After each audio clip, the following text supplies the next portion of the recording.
Hello, and welcome to another episode of the Measured Golf Podcast, where you, the listener, sit down and join me, Michael, and we discuss all things golf. And this week, we are taking a look back on what was the 2025 edition of the Ryder Cup.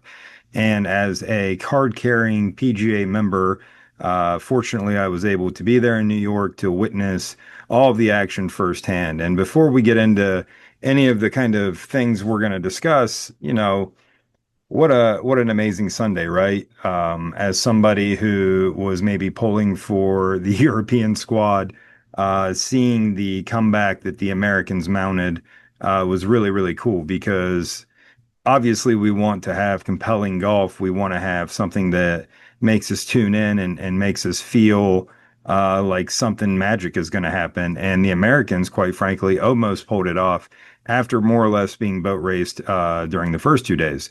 So really cool, fun to be there on Sunday for sure. And they made a believer out of me. And to be honest, it was quite warm, so we were already sweating, but the pressure that the Americans put on the European squad added to the sweating quite a bit. So, really a fun day, really cool to be there. This is my third Ryder Cup that I've attended. I was at the Ryder Cup I was at the Ryder Cup at Whistling Straits, the previous edition here stateside. And then I was also at the Ryder Cup quite a bit earlier in my career when it was hosted at Valhalla in the state of Kentucky. So, third Ryder Cup, you kind of feel like you know what to expect a little bit, but obviously the entire golf world has kind of had this circled for the last couple years since Rome, and we knew that the New York fans, the Northeastern fans, were really going to show up and were going to do what they do. I mean, I know it's Philly, not New York, but not terribly far away, and we did see a lot of people there from Philly, but they've been known to boo Santa Claus at football games. So if you didn't think that they were going to, go after the players and boo the players, I don't really know what you were expecting. So, you know, I think that it was very, very interesting to see the way things played out a bit. And one thing that was really interesting to me was, you know, I'm all for being allowed as a ticket holder to a major sporting event to be allowed to voice your opinions on things. I've been to several football games. I've booed calls that I think are bad. I've cheered calls that I think are good. And I've celebrated when our team scores a touchdown or whatever the case may be, whatever the sporting event may be. But the thing that I really didn't understand about this particular Ryder Cup was there really wasn't a lot of cheering going on for the American team. And it was more of a just attack on the other team. And that's a little disconcerting because I think a lot of people were there to try to inject themselves into the storyline. And I don't understand how that behavior is tolerated at a golf event. And as we all saw, it obviously was worse earlier in the week. It got better as the week went, but there was still a lot of things going on at the Ryder Cup that, most certainly crossed the line.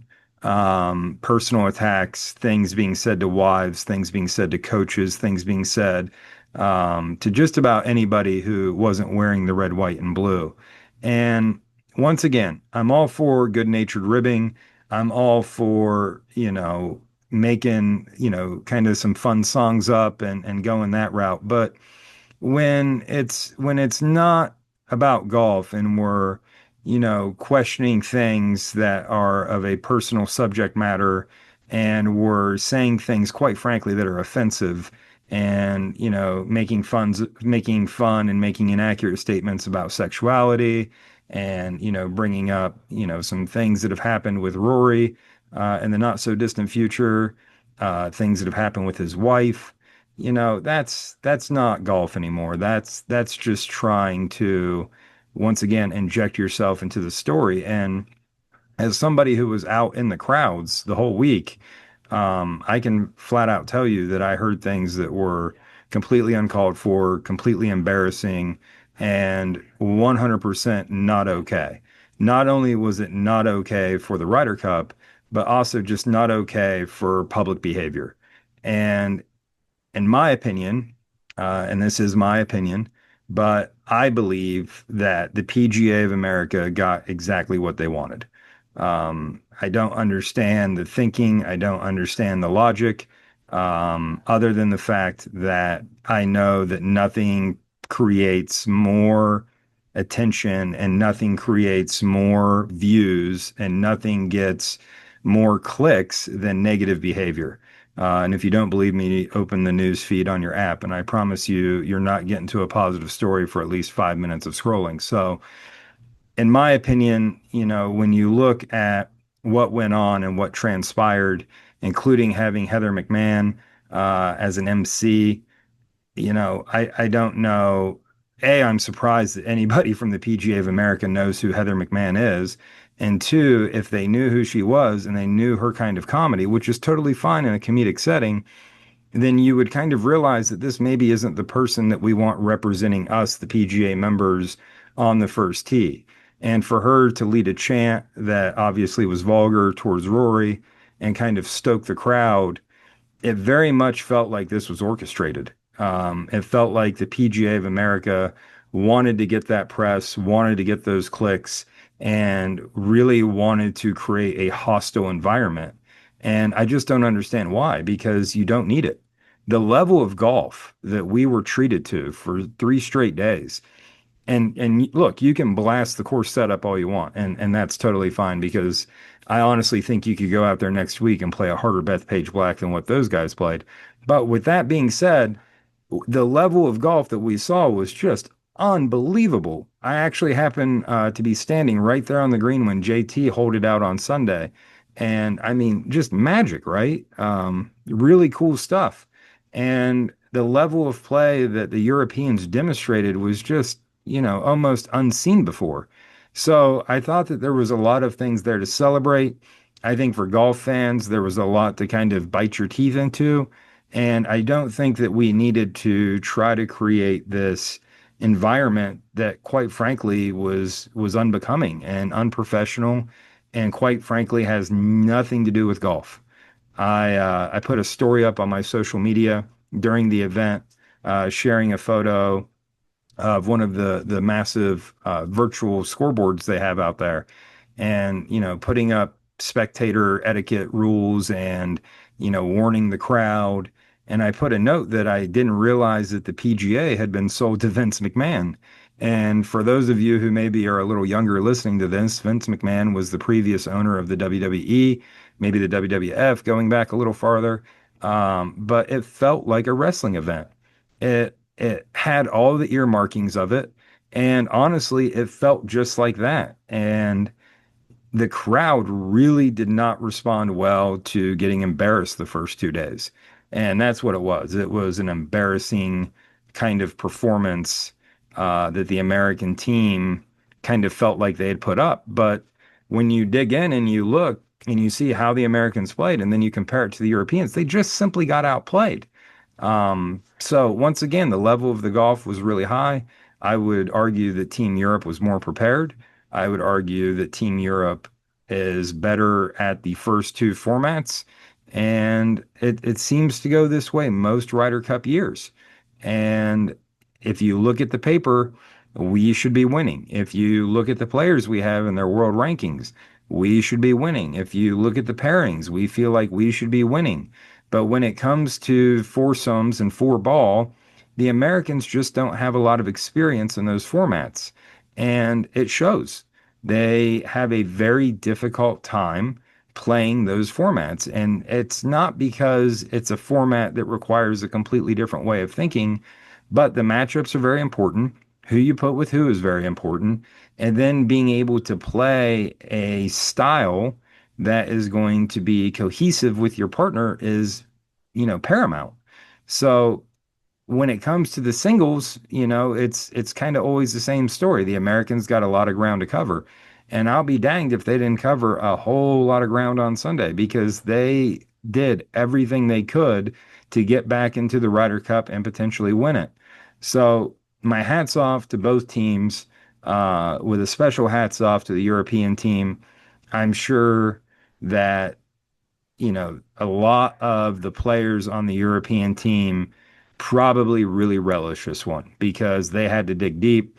They had to endure a lot of things. And, anytime you go through that kind of struggle, it really does make the victory taste that much sweeter. So I'm sure the Euros had a heck of a celebration. I think I saw something where maybe they had a bar tab of about a quarter million. I'm sure Shane did about half of that on his own, and rightly so, because, you know, the cool thing is when we were at Whistling Straits, it had already been won. The U.S. obviously dominated that edition of the Ryder Cup, and the singles are still out on the course, and they're playing for their personal record. And we saw Shane Lowry on 18 at Whistling make about a 18 footer to win, and just one of the coolest moments ever because you could see how much that meant to Shane. Even in defeat for the team, it still had just a huge amount of emotional weight to it for Shane. And Shane Lowry is kind of one of those guys who, has always kind of been the Robin to Rory's Batman and kind of the enforcer. And we remember him being, holding Rory back in the parking lot in Rome. And we remember all these moments with those two together. But for Shane to have the opportunity to, in his words, do the coolest thing he's ever done and make that putt on 18 to secure, or I'm sorry, to retain the Ryder Cup, really amazing stuff. Really cool. Awesome. Just absolutely spectacular for him. Couldn't be happier for Shane. Couldn't be happier for Rory. And, it's really hard to wrap my head around what happened to Rory at this Ryder Cup. I spend a fair amount of time around tour players, and I have been around Mr. McIlroy quite a bit. And I am very much on the record with saying that Rory is not one of my favorite players of all time. He's not. I respect Rory a great deal. I think Rory's a great player, and I'm very happy that Rory has had the year that he has had and the success that he has had. And even though I am not personally the biggest Rory McIlroy fan, one thing that I can tell you is I have never, and I do mean never, seen Rory McIlroy miss a child at a golf tournament. He has always been one of the most generous people with his time, with his autographs, and when it comes to the kids, Rory is spectacular. And he is truly one of the game's greatest ambassadors because he has a global reach and he's carried it with class. And to kind of go off of Paul Azinger's comments, I don't love seeing Rory dropping F bombs on the golf course. I would agree with Mr. Azinger about that. I don't think that Rory is the kind of guy that normally does that sort of thing. But I think in this particular situation, it was way more about the things that were said than the words that were used. And you can use profanity. A lot of people do. I typically speak with profanity myself, but try not to on the podcast just because I'm always fearful that there's young people listening and I don't want to condone that kind of language because I feel like we should always try to find a better word. But at the same time, you know, I just don't understand the crowd going against him the way it did. And, I've been to a lot of events that aren't a Ryder Cup, and Rory is a fan favorite, and Rory takes care of the kids, and Rory is this great statesman and spokesman for the game of golf. So I'm just a little amiss as to why the vehement anger towards Rory. And, you know, something that was very clear to me during the event was through the modern age of technology, we were actually able to watch the Ryder Cup coverage on our phone while we were there live, which was very, very nice because it was very difficult to see anything on the golf course. So that gave us the ability to kind of listen in on what they were saying. And I'll be honest with you, there were several times where myself and the people with me were just flabbergasted at the fact that what was being reported on TV was not what was happening in reality. And I don't know if there was a memo that came down. I don't know if there was talking points that were agreed upon, but it was way worse than what the TV let on. And to be perfectly honest with you, they brought out 40 state troopers, 40, to protect Shane and Rory from the crowd. They had to bring actual police officers, not security from the event, but actual police officers, because in my opinion, they felt that they were going to lose that crowd. And as a attendee and as someone on the grounds, it felt unsafe. And that is a problem. We are at a golf tournament, at a golf course, a very revered golf course, as a matter of fact, the people's golf course. And for the crowd to feel unsafe at a golf event, where are we at as a society? I mean, this is just unbelievable. So, you know, I had, my strength and conditioning coach with me. I had my business partner with me. Both are large gentlemen. And honestly, we went to our hospitality tent and kind of stayed there on Friday because the crowd, quite frankly, felt unsafe. And for the prices that they're charging for these tickets, you know, there's young people there. There are women there. And for this kind of behavior to go on, it only makes us look worse.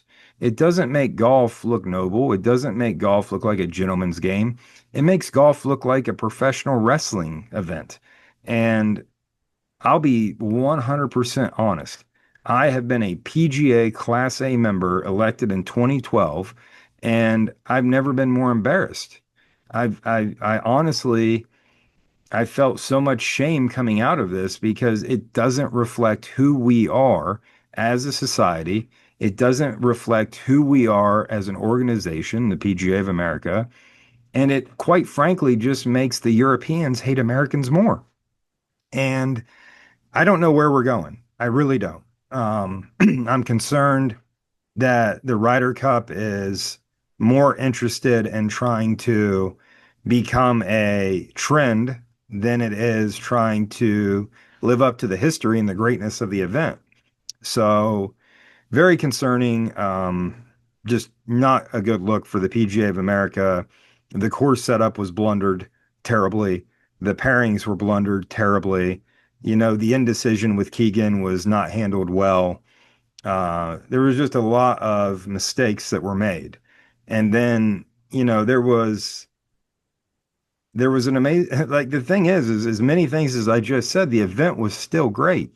But the thing that's really concerning is that, and the reason, by the way, that I wanted to wait a little bit after the Ryder Cup to do this podcast was because I kind of wanted to see what came out. And there was one thing that I was really interested in, and I was interested in seeing what the viewer numbers were for TV coverage on Sunday. And if you haven't seen that number, it's a little bit startling because it is the least viewed Sunday at a Ryder Cup since 2025. I'm sorry, in 25 years, excuse me. And you can say, well, the Americans weren't in it and it looked like it was going to be a boat race. And you can say all of those things. But in actuality, what I believe is that the golf fans just didn't want it, didn't want to have any part of it, didn't recognize it, didn't see it as a golf event, and quite frankly, were turned off by it. And you can talk about the money the players were paid. I think that's complete nonsense. You can talk about all these different kind of things that go into it. But I think generally, we as a golfing community have a real problem on our hands. And the problem that we have on our hands is that the golf courses are overrun with tailgaters waiting to go to a football game. And they drive their buggy and they get blackout drunk. It doesn't matter what you charge for alcohol at one of these events, everybody's drunk. And they turn it into an MMA event. And I don't know what we're doing. The handicaps are soaring. The pace of play is worse. The ball marks are plentiful. Bunkers aren't being raked. Like we're not actually honoring the game of golf anymore. And it's all about the boom boxes on the golf carts, transfusions in the drink holders, and playing the back tees and claiming that you made a six when in actuality you made a nine. Um, so I've talked about this before, but it really felt like there were a lot of people at this event who weren't there for golf. It felt like they were there to try to go viral. And they say all is fair in love and war. I think we need to update that. all is fair and love and trying to go viral. And that's where I think a lot of the crowd was.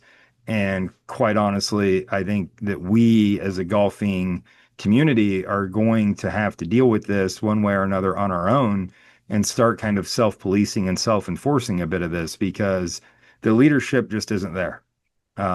It just isn't. And you can say what you want to say, but the remarks that the president of the PGA, Don Ray, made at the award ceremony and the comments he made afterwards in the press were quite frankly just disingenuous. And for him to pass the buck and for him to say that Rory understands and for him to say that the same thing happened in Rome, those are not true statements. They're not. I don't believe them. I'm not going to believe them. I really find it appalling that the buck would get passed because Don Ray represents me and represents the PGA of America. And we all owe a huge apology to Rory, to the entire European team, and especially to the wives that were there. There is no reason to ever bring up somebody's wife. That is a line you do not cross. If somebody was to say some of those things about my wife, I'm in a fist fight, and I'm not one of those people who condones, fist fights and violence.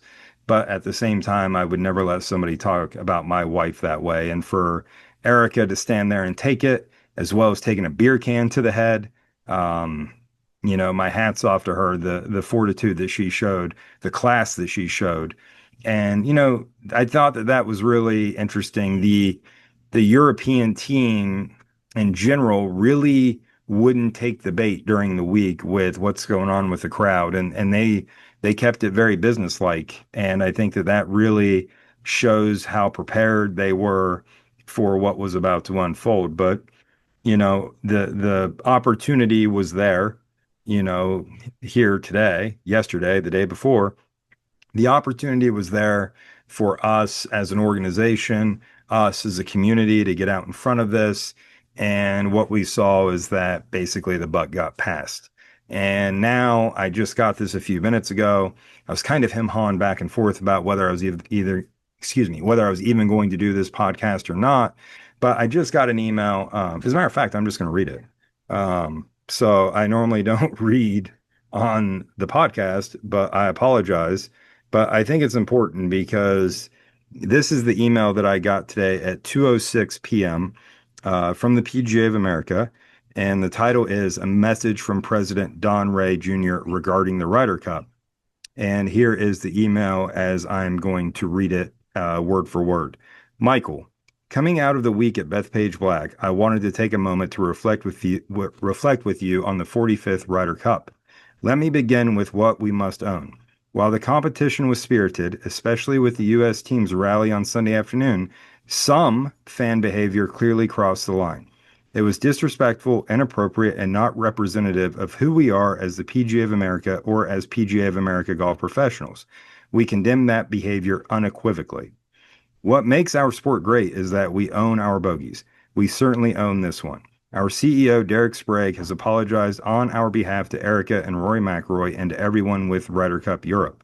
I would also like to personally apologize to them and all of you for not representing our association in the best light with some of my comments in the media during the event. While it wasn't my intention, some of my comments were seen in a negative light, which reflects poorly on not only myself, but also on the PGA of America, and I truly apologize. Moving forward, we will continue to promote passionate and respectful support for both teams, and will evaluate ways to more quickly identify and remove those few who discredit the Ryder Cup and the game of golf through personal or derogatory remarks. Now, let's talk about the birdies, because there were many. Thousands of our PGA of America members and their guests were able to attend as part of their member benefits. Global reach of the PGA of America and our programs across broadcast and digital, and for the first time, a sitting president of the United States in attendance. Regardless of political affiliation, the president's presence underscored the significance of the Ryder Cup to both our sport and our nation. I'm especially grateful to our staff who worked closely with the U.S. Secret Service and White House to navigate a host of complex logistics and ensure the visit was seamless with minimal disruption to the fan experience. Congratulations are also in order to Captain Luke Donald and the European team on their victory. Well played and well earned. To Captain Keegan Bradley and the U.S. team, your grit and Sunday rally were inspiring. And to our PGA of America Championship staff, many of whom are your fellow PGA of America golf professionals, I am grateful for your professionalism, care, and tireless commitment. A special thanks as well to the Metropolitan PGA section, which served as an incredibly gracious host, going above and beyond throughout the week. As I shared last week, the golfer atop the Ryder Cup trophy is Abe Mitchell, a PGA professional, Great Britain and Ireland, who taught Samuel Ryder how to play. Their bond as coach and student is a powerful reminder of the role we play in shaping lives through this game. Let's take that power and use it for good as we continue to help grow the game because we love this game and we hope the people who love this game. God bless, and as always, go USA. Sincerely, Don Ray Jr., PGA President. And that is the conclusion of the email that I received today at 2:06. And honestly, I don't think this is any better. Like, there's a lot of, minimizing. There's Derek Sprague apologizing to Rory and Erica. I'm pretty sure Rory's not going to read this email and get his apology. Talking about how having it, and look, take politics out of it. I know that this country is very divided right now. I'm not going to go into that. It is amazingly cool to have a sitting president at the Ryder Cup. Okay. Once again, politics, not there. But it is amazingly cool to have a sitting president at a Ryder Cup. It does show the importance of the event and the global scale of the event. However, to say that it was smooth and there wasn't disruption, that's a lie. Because there were several people who could not get to the Ryder Cup. There were people walking from the train station because the train couldn't get them there. Don't tell me that there was limited disruption. I have yet to see a golf course set up worse for the fans. I have yet to see a golf course set up worse for the fans. That is a fact. I have never seen so many corporate tents in my life, and they are corporate. They are not for the fan that paid $750 to be there. They are not for the PGA professional. They are for the corporations. And you can call these golf tournaments if you like, but they have morphed into these corporate events. And the person who is considered last is the fan. Now, I, once again, am a PGA member and did not have to pay for my ticket or for one guest ticket. I was able to get in for free. Okay? I don't want to make any bones about that. I'm very appreciative as a PGA member that they make that available to us. I would not be able to afford to go to the Ryder Cup should I have to pay. Now, with that said, I did pay for a ticket to go to the Ryder Cup for my business partner. I had to buy a ticket for him. So I am a paying customer as well.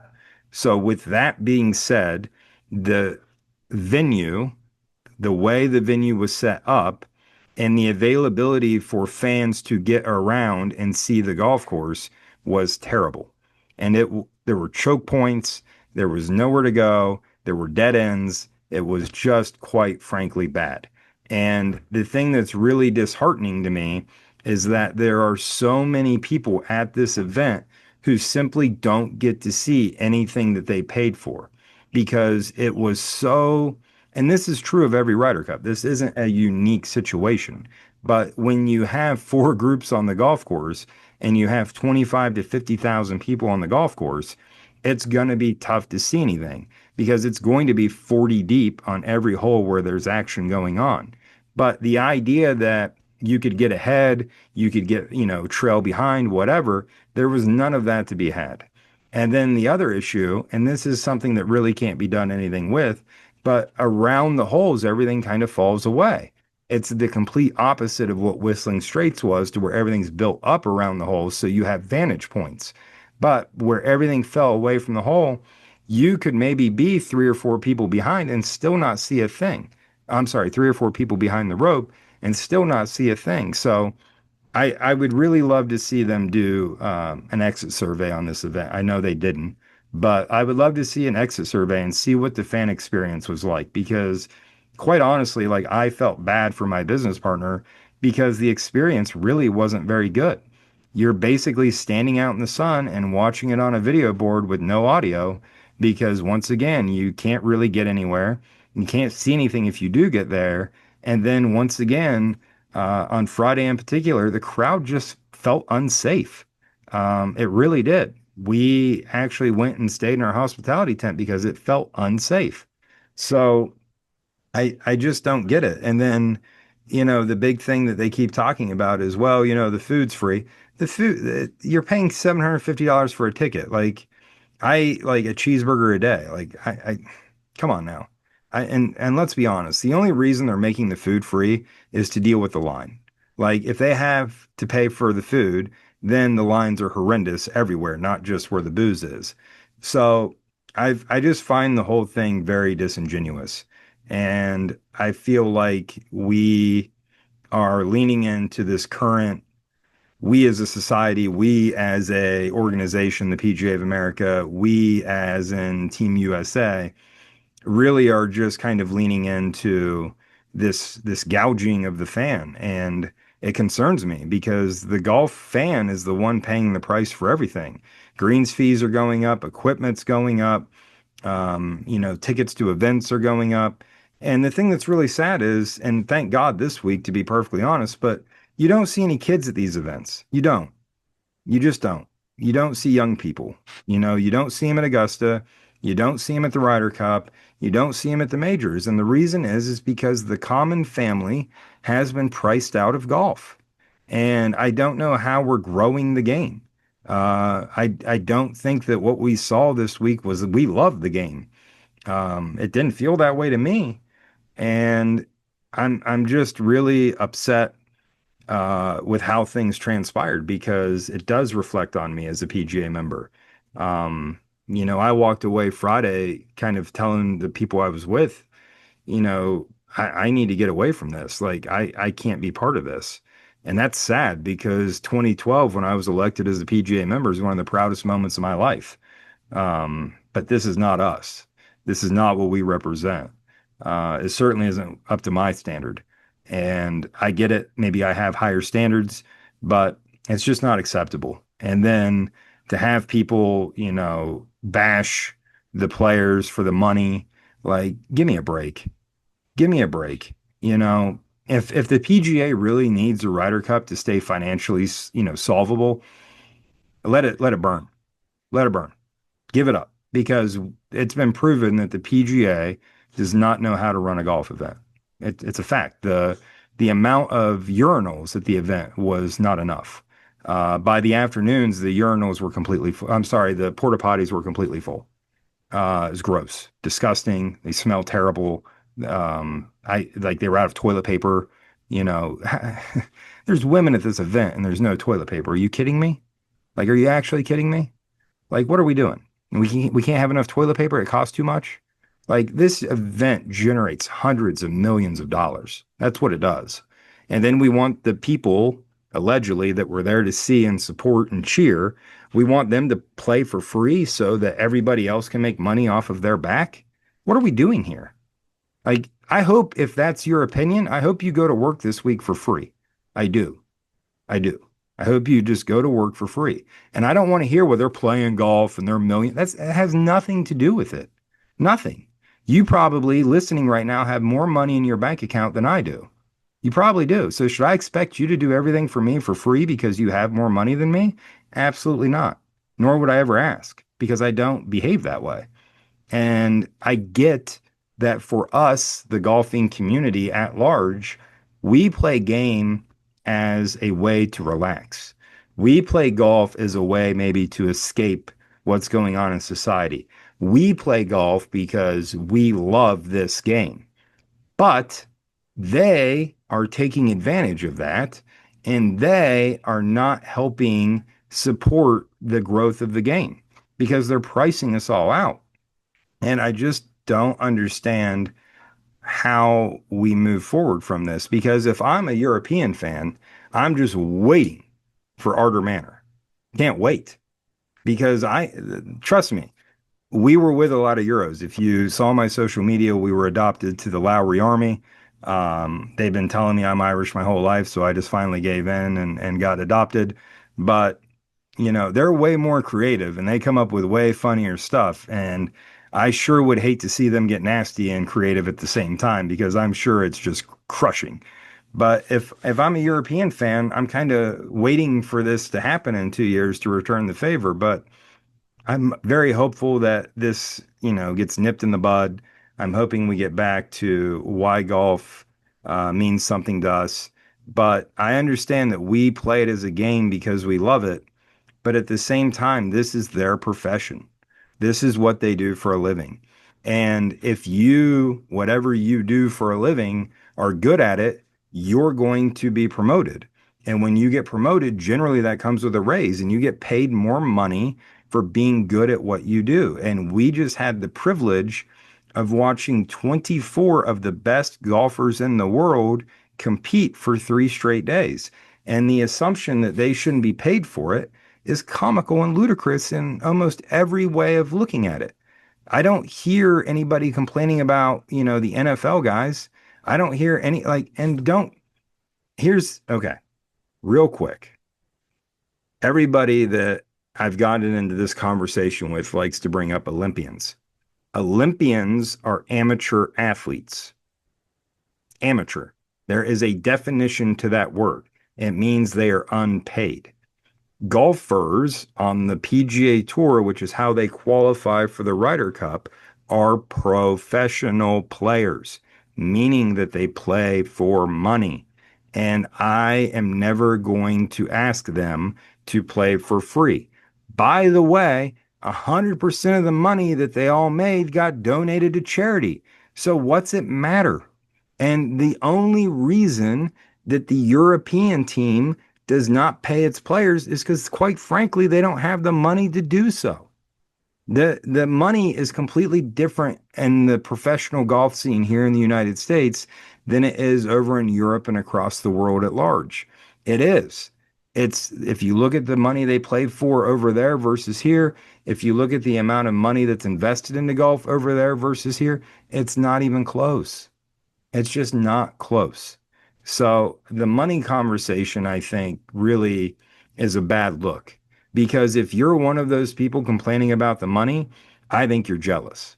That's what I think. And that's the only argument that I've seen anybody really have. Well, if it was me, well, it's not you. And nobody's going to show up to watch a 20 handicap play golf. Nobody.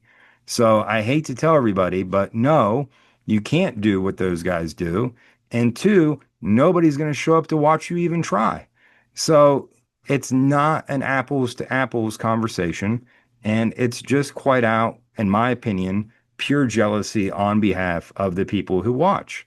And this is common in golf because golf is very unique because you can go play Bethpage Black. You can play the same course that these guys play. And because of that, we feel like we're doing the same things, but we're not. These guys are shooting, Justin Rose is making 8 birdies in 12 holes. Like, I don't think that's what we're doing. We're barely making pars, bogeys, doubles out there. So it's just not the same thing. And so many people try to relate their personal golf experience to the professional, and it's not the same thing. It's just like playing high school football is not the same thing as playing college football, is not the same thing or even close to playing professional football. Everything levels up. And if you are good enough, if you have developed yourself, if you have prepared yourself to take those next steps, then you deserve to be paid based off your merit. And that's exactly what it is. And people don't like to hear that. I understand that this country right now is very divided. I understand right now that people are concerned. I understand that money is a very real topic for most Americans, but it doesn't enter this conversation. It doesn't. And golf, even though it has a lot of parallels to our society, they're not one and the same. And we can't try to make everything right in society by changing everything in golf.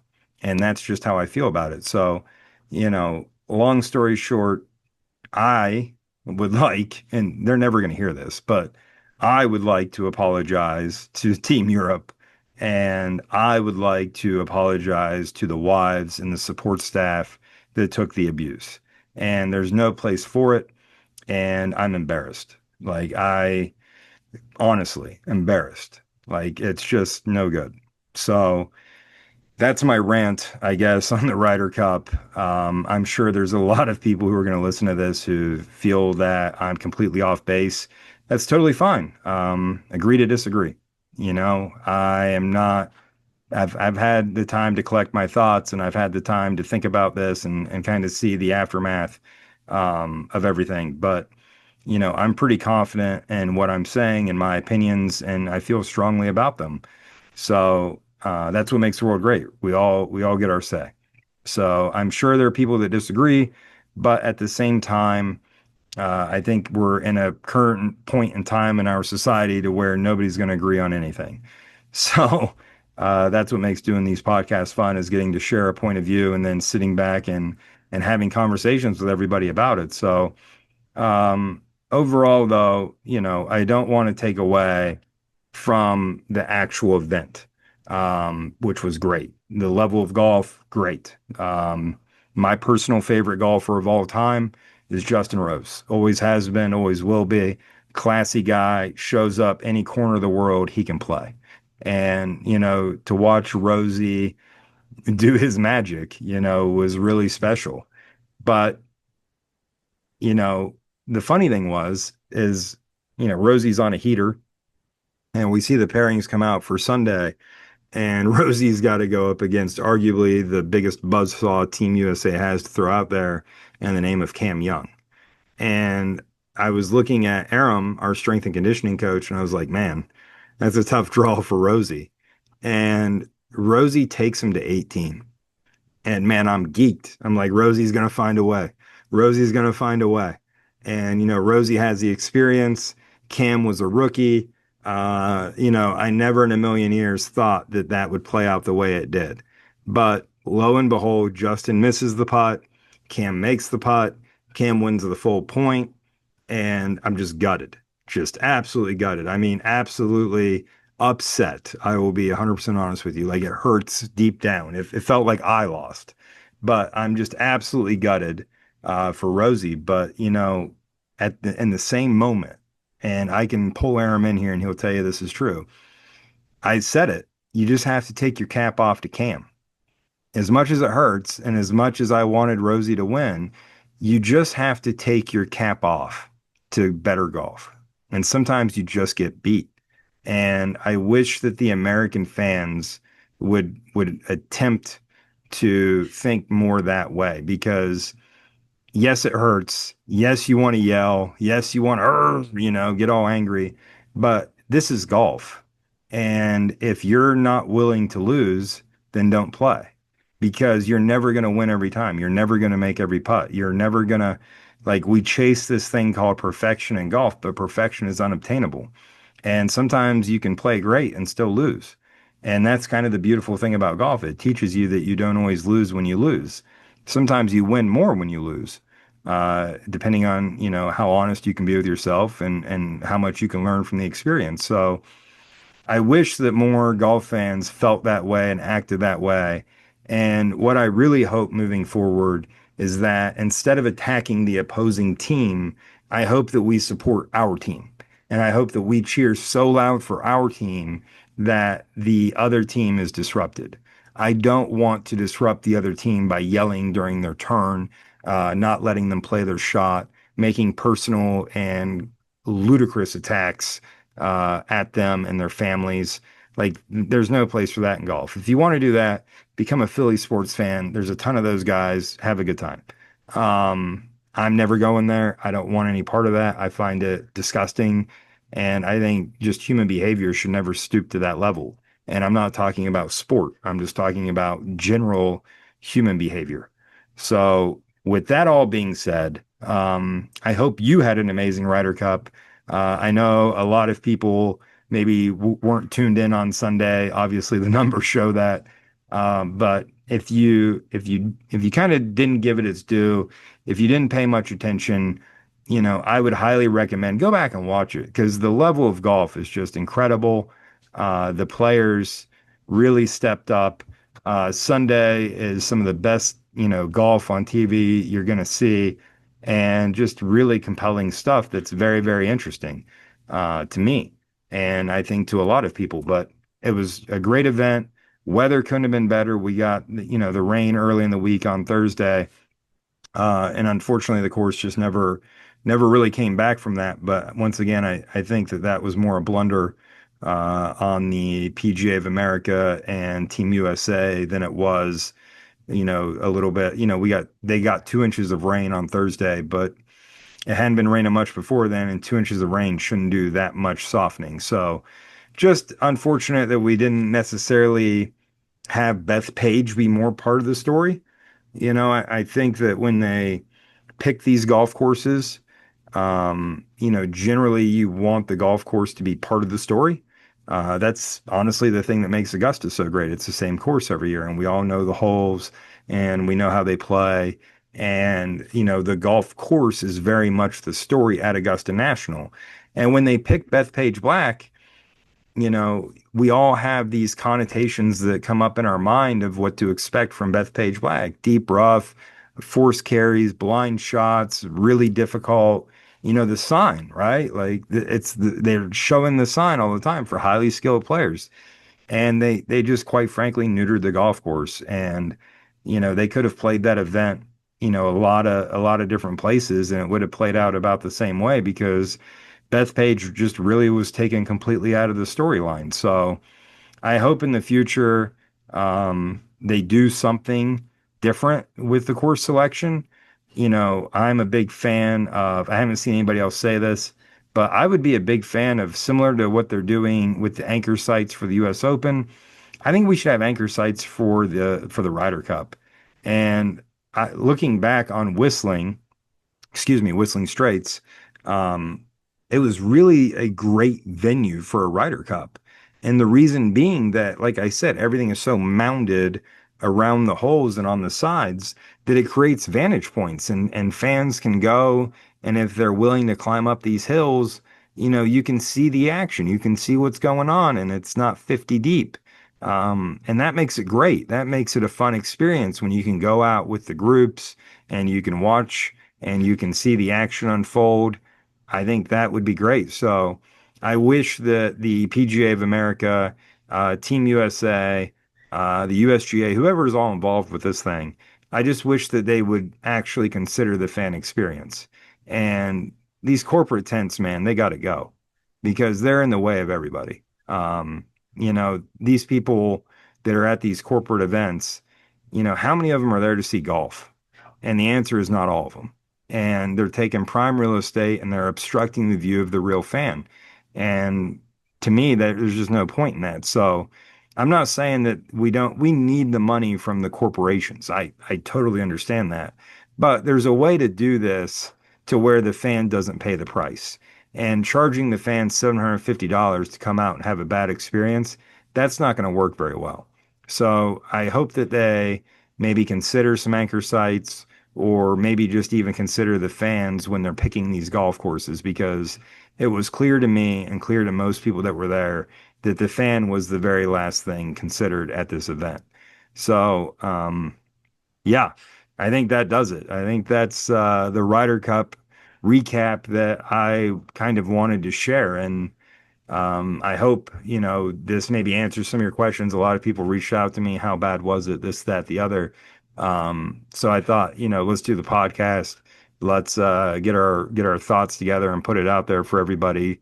And then hopefully I don't have to continue to say everything that I just said, multiple times over, because if you haven't noticed, my voice still has not recovered from the Ryder Cup. Being a member of Lowry's Army, you got to be boisterous and you got to be loud. So we were definitely having a good fun singing late into the night on Sunday in support of our guy Shane and all of Team Europe. So once again, thank you for tuning in, listening to this podcast. If you don't know this, we do post the podcast to YouTube as well. You can find that by searching Measured Golf in YouTube. Podcast is right there, as well as a lot of videos that we put together about, golf swing instruction and things like that. So if you haven't checked that out, please do. And make sure to give us a like, subscribe, all that good stuff. It really, really does make a big difference for me and for the podcast and allows us to continue to do this. So thanks again for listening. Hope you had a wonderful Ryder Cup. If you haven't, go back and watch Sunday. Super captivating TV. And until next time, keep grinding.